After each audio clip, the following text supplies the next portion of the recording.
Hello everyone, welcome to advance study. आज है 20 जुलाई के करंट अफेयर स्टार्ट करते हैं। हमारे पास जो पहला क्वेश्चन है, इंडिया स्टॉक एक क्या है? Integrated software program, municipal project, computer software या बैंकिंग सॉफ्टवेयर। तो इसमें से आपको चूज करना है कि इसमें से ये क्या है। तो ये है एक इंटीग्रेटेड सॉफ्टवेयर प्रोग्राम। इसके बारे में और चीज़ें हम जानेंगे।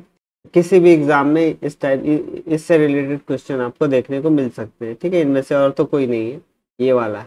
तो ये जो प्रोग्राम है अभी के लिए भी है और भविष्य के लिए भी है। तो इसमें क्या है, द इंडिया स्टैक भारत की 4 अरब आबादी को मतलब आगे चल के डिजिटल युग में लाने के लिए महत्वपूर्ण एकीकृत सॉफ्टवेयर प्लेटफॉर्म है। एकीकृत सॉफ्टवेयर प्लेटफॉर्म यही होता है, इंटीग्रेटेड सॉफ्टवेयर प्रोग्राम है। ठीक है, ये हो गया इसका पहला वाला आंसर। चलते हैं नेक्स्ट क्वेश्चन पे। ओके, दूसरे क्वेश्चन पे आ जाते हैं। निम्न में से कौन से क्षेत्र इंडिया स्टॉक नॉलेज एक्सचेंज में शामिल हैं? ठीक है, इंडिया स्टॉक नॉलेज एक्सचेंज में शामिल क्षेत्र को बताना है। Urban stock, technology stock for e commerce and space technology stock. इनमें से कौन सा इंडिया स्टॉक नॉलेज एक्सचेंज में शामिल है? तो इसका जल्दी से उत्तर देख लेते हैं। पहला बिल्कुल शामिल है अर्बन स्टॉक, इसके बारे में भी बात करेंगे। Technology stock for e commerce बिल्कुल शामिल है, ये भी शामिल है। स्पेस टेक्नोलॉजी स्टॉक ये भी शामिल है। इसका सही आंसर हमारा हो जाता है तीसरा। मैं इस टाइप के क्वेश्चन इसलिए लाता हूँ क्योंकि आपको क्लियरली याद हो जाए, क्योंकि इसमें 3 ही प्रोग्राम है, 3 ही चीज़ें हैं जो है, और तीनों को मैंने यहाँ पे रखा है। ठीक है, urban stock, technology stock for e commerce and space technology. तो ये 3 ही हैं। तो तीनों अगर आपको याद होंगे तो आप किसी भी पेपर के लिए तैयार हैं। ठीक है, इस टाइप इससे रिलेटेड क्वेश्चन आते हैं। तो अब ये अर्बन स्टॉक और ये है क्या? ठीक है, इंडिया स्टॉक नॉलेज एक्सचेंज ये है क्या? ये वाला जो हम इससे पहले क्वेश्चन कर चुके हैं ना, इसी से रिलेटेड है। वो एक प्रोग्राम था, इंटीग्रेटेड प्रोग्राम था। ये इसका वर्चुअल कार्यक्रम है जिसके माध्यम से इंडिया स्टॉक के बारे में बताया जा रहा है। ठीक है, ये मतलब एक सभा टाइप की होती है जिसका आयोजन करके हम बताते हैं। तो इंडिया स्टॉक के बारे में बताने के लिए एक कार्यक्रम आयोजित किया गया था, इसी से रिलेटेड था। इसके उद्देश्य की बात करें अगर तो ये आईटी, सबसे पहले तो जान लो ये आईटी सेक्टर से जुड़ा है।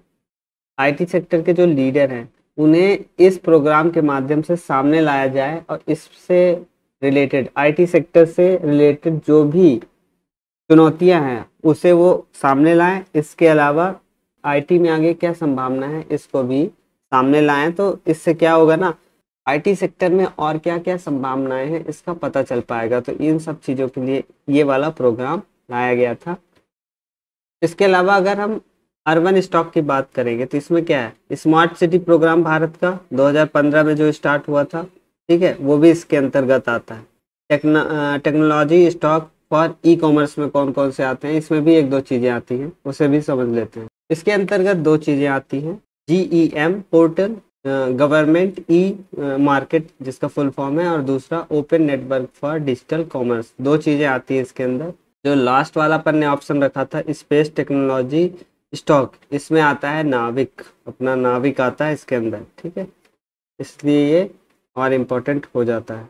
नेक्स्ट क्वेश्चन है, मिशन शक्ति के संबंध में निम्नलिखित से कौन सा कथन असत्य है? असत्य ढूंढना है। ठीक है, मिशन शक्ति के मानदंड या क्राइटेरिया, ठीक है, 1 अप्रैल 2021 से लागू हैं। दूसरा, मिशन शक्ति एकीकृत महिला सशक्तिकरण कार्यक्रम है। तो इसका आंसर होगा ये वाला गलत है। 2022 से लागू, 1 अप्रैल 2022 से लागू है।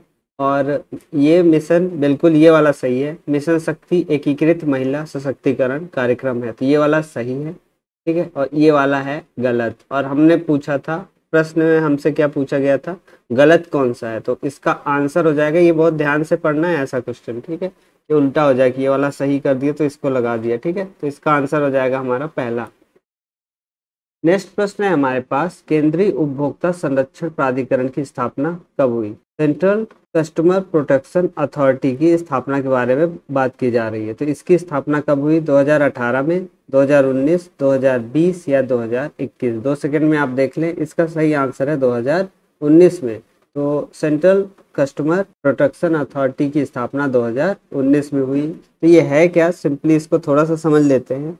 यह उपभोक्ता अधिकारों के दुरुपयोग को रोकता है। ठीक है, और दूसरी चीज, इसके पास शक्ति कहाँ से आती है, तो ये सेंट्रल कस्टमर प्रोटेक्शन अथॉरिटी या जिसे CPA कहते हैं, उसकी धारा 2019 में पास हुआ था। ये धारा 18 के तहत इसे अधिकार प्राप्त है कि ये जो कस्टमर हैं उनके अधिकारों की रक्षा कर सकता है। इतनी सी चीजें हैं इसमें। नेक्स्ट क्वेश्चन है हमारे पास I2U2, इसमें कौन सा देश शामिल नहीं है, इंडिया, इजराइल, ईरान या USA। इसमें से कौन सा शामिल नहीं है ये देखना है। ठीक है, अगर यहाँ से देखें इसका सही आंसर हो जाएगा ईरान शामिल नहीं है, क्योंकि I से है, एक तो इंडिया है, अपना इंडिया है, दूसरा इजराइल है, तो ये तो I हो गए, तो I2 ये हो गया।